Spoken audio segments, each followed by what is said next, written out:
Ọlụsigo ọ nabago na n'udo.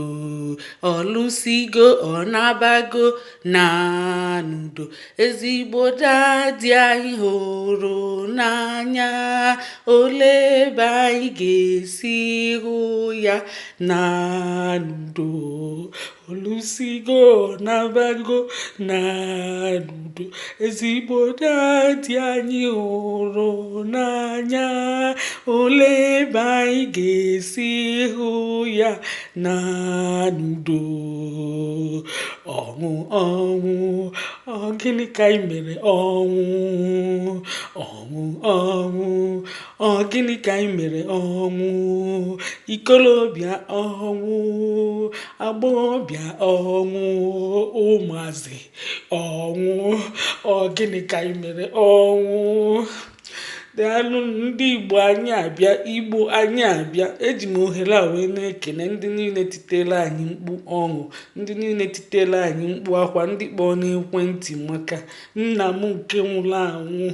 Daalụnụ, Chineke gọzie unu.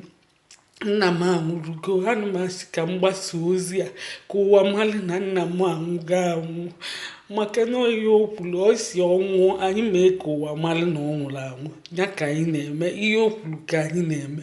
Ọ nwụrụ na mgbe Disemba dị na mkpụrụ ụbọchị 10, oluo mbọsị nke ọzọ enye na friji a na ihe o kwuru ka anyị na-eme. Ọ dọrọ anyị aka na ntị ugboro one ma one si anyị etinyekwenye na friji ndị oyibo. Ihe o kwuru ka anyị na-eme. Ihe niile nachagodi ka o si so onye ama nna m, anyị fụrụ gị n'anya maka ịbụ ezigbo mmadụ.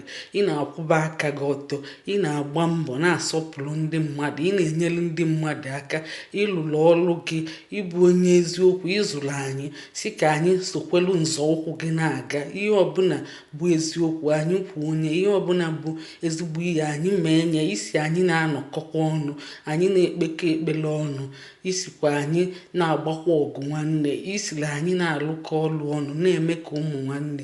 Ihe ịkụziri anyị karịrị akarị. Ị na-akpọkọ anyị ekpe ekpere witi ọjị Igbo.